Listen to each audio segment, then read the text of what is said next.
bonjour à toutes et à tous. Ce que je m'apprête à vous dire concerne des milliers de personnes. Vous pouvez être algérien, marocain, tunisien, malien, sénégalais, bien béninois, argentin, brésilien, de l'Amérique latine. Vous êtes tous concernés par l'article 30-3. On va parler de cet article redouté, souvent incompris et pourtant décisif dans bien des parcours. L'article 30-3, c'est quoi exactement? C'est un piège juridique qui dit, en résumé, si vous vivez ou avez vécu à l'étranger et si vos ascendants français sont restés eux aussi à l'étranger plus de 50 ans, alors vous ne pouvez plus prouver votre nationalité française par filiation. Mais attention, il y a des exceptions. Puisque là, je vais vous montrer.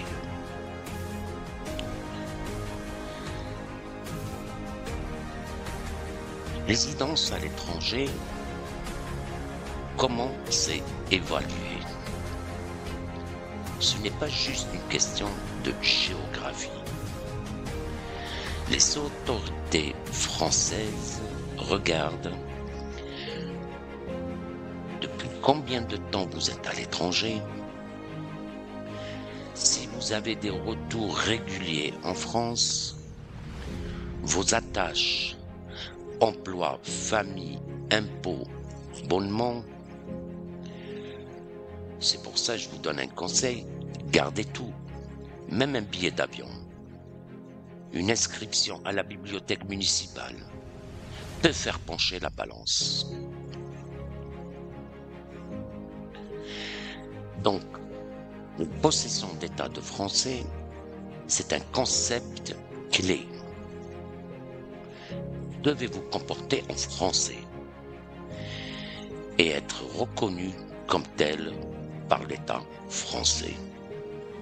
Mais comment? Alors, vous avez eu un passeport français, une carte d'électeur, vous avez été recensé pour le service national, vous avez voté, alors vous êtes sur la bonne voie.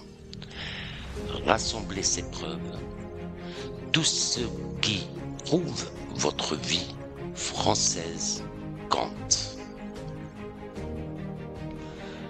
Les 50 ans, ce fameux délai d'un demi-siècle, il démarre à partir du moment où vos ascendants ont quitté la France. Mais si un grand-père a fait son service militaire en France, ou si un parent a travaillé dans la fonction publique française, le compteur peut se réinitialiser. Des fois, je perds les mots. Les armes pour agir. Vous voulez surmonter l'article 30-3, voici les clés. 1.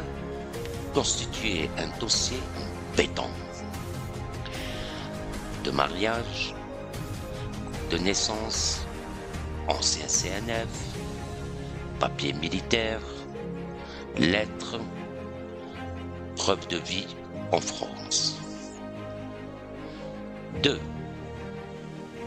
Exploration généalogique.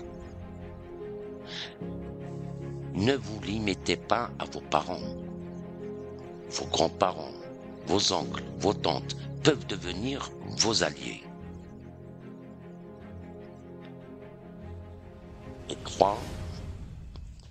Tirer parti de la jurisprudence.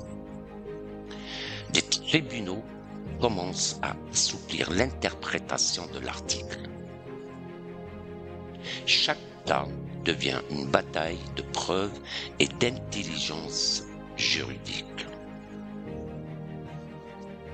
Donc, que faire en cas de refus? Refus de CNF. Ce n'est pas la fin. C'est le début du combat juridique. Il vous reste l'action déclaratoire de nationalité. Devant le tribunal judiciaire de Paris, c'est lent mais souvent efficace. Bien sûr avec un très bon avocat, ce que je vous recommande vivement, surtout dans des cas complexes. Donc, quel est l'avenir de l'article 30-3 ? Il faut savoir que de nombreuses voix s'élèvent pour réformer cet article. Pourquoi ?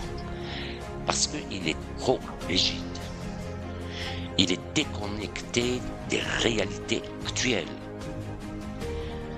Et il est injuste pour les Français de l'étranger. Les tribunaux eux-mêmes commencent à assouplir son interprétation. Alors, je vous demande de rester toujours attentif à la jurisprudence qui évolue pratiquement chaque année. L'article 30-3 est une barrière, certes, mais ce n'est pas un mur infranchissable. Ce qu'il vous faut, c'est de la connaissance, une stratégie et une volonté de ne pas abandonner. Votre nationalité française, comme je l'ai déjà expliqué auparavant, n'est pas un cadeau. C'est un droit que vous devez faire valoir avec intelligence et persévérance. Donc, il faut jamais laisser tomber. Je vous remercie pour votre écoute. Restez informés, restez déterminés et surtout, ne laissez jamais l'administration écrire votre histoire à votre place. Merci.